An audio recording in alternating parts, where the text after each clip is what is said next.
Gentlemen. Gentlemen. Gentlemen. Gentlemen. Gentlemen. Gentlemen.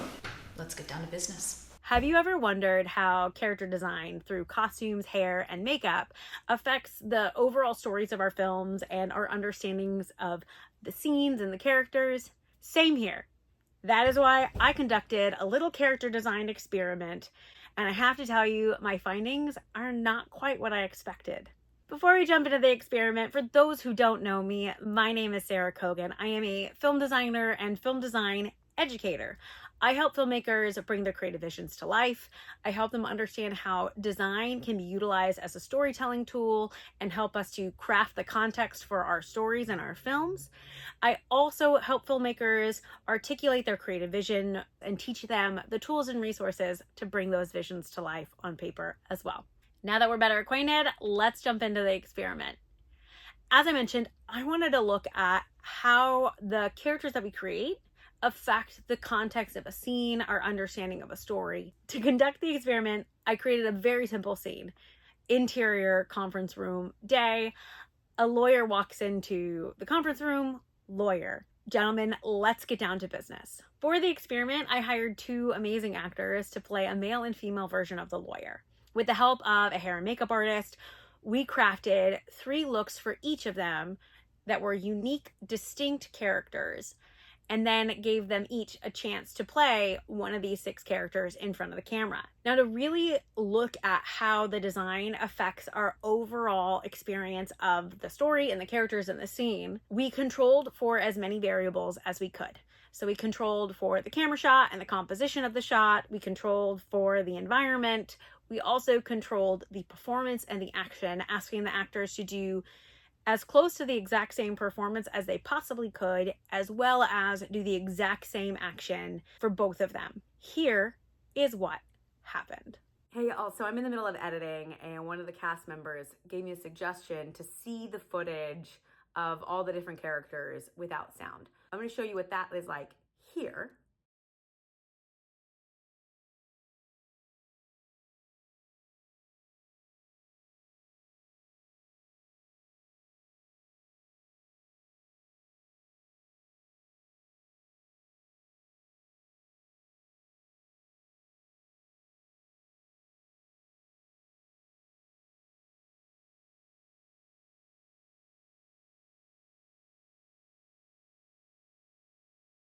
All right, now that you saw that, anytime I reference any of the, still images in this video, I'm actually referring to this part. Apologies for the sound. We had some issues with sound equipment that day, and it still works. So enjoy the full experiment here.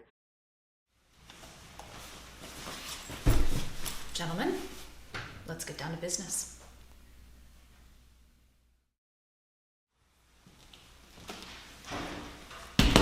Gentlemen. Let's get down to business.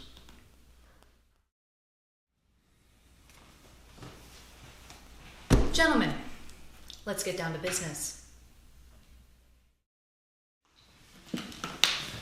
Gentlemen, let's get down to business.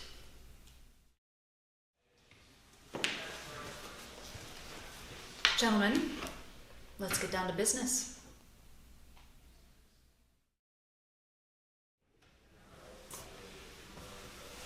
Gentlemen, let's get down to business. All right, there you have it. That was our control study. What you might have noticed is the 3 archetypes for each actor was a basic, simple kind of law and order lawyer, quirky lawyers, and there were the power lawyers. The goal with the different characters was to create them close enough that they weren't jarringly different, but also distinct enough that they could be differentiated and feel very different to us on camera. In doing this experiment, I had set out to prove how character design is integral to our experience of the stories we tell and the characters that we see on screen. While the experiment didn't prove it in the way I anticipated, it actually still led to the proof that I was looking for in a different manner. I found a couple things about this really interesting. Firstly, these static images of our characters were really clear to read. I think that's because the performance wasn't interfering with the character design and how it was being portrayed through hair, makeup, and costume design. What I also found interesting is the fact that once we pair the character design with performance, especially this neutral performance, the different looks didn't read as clearly as they do in the static images. I found the power lawyers to lack a command over the room that we would want with someone who is playing a power lawyer, and the quirky lawyers didn't feel so quirky. The only one that kind of worked with this neutral performance was the basic attorney, which kind of makes sense because they were meant to be middle of the road, almost a control version of this lawyer character. Here's what I find interesting is it still proves the importance and the value of character design, because when character design and performance are disconnected or misaligned, the characters that we're creating on camera don't make sense to us or don't make sense to our audience, because the signals they are giving off through their body language, through their inflection of tone, don't work with what's being created on their body.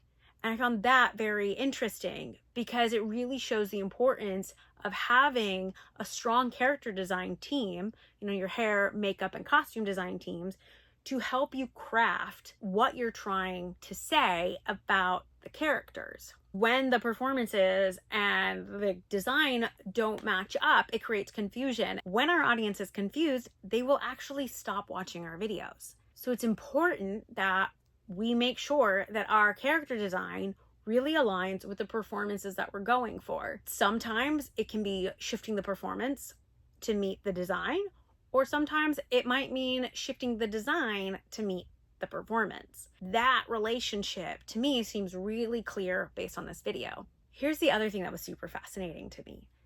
The cast actually had a hard time coming from neutral because of how the costumes and the character design through hair and makeup affected their experience of being in their body and what they were being told by the character design itself. So if you go back and rewatch it, you'll notice there are variations within the performances. I actually had to go through each take that we did to find the ones that were closest to neutral and closest to the same, because there were actual subtle differences that were noticeable between the different versions of the characters. The clothes chosen, the way hair and makeup was done really affected how they felt in their body and how they felt as a performer portraying this character, even if coming from a neutral place. During one of our fittings, Lauren, who plays our female lawyer, was like, "You don't actually want me to play this character the same every time."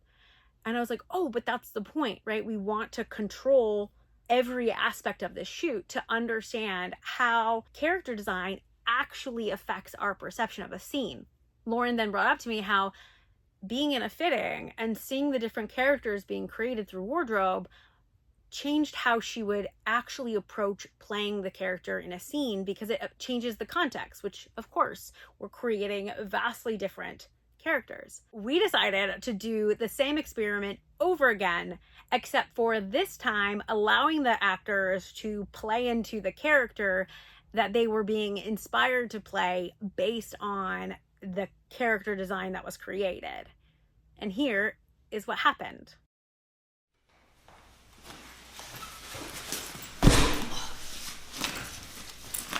Gentlemen, let's get down to business.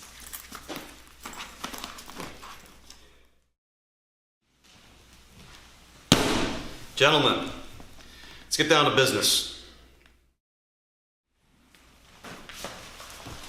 Gentlemen, let's get down to business.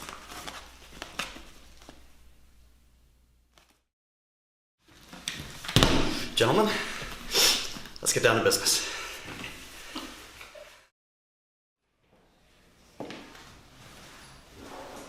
Gentlemen, let's get down to business.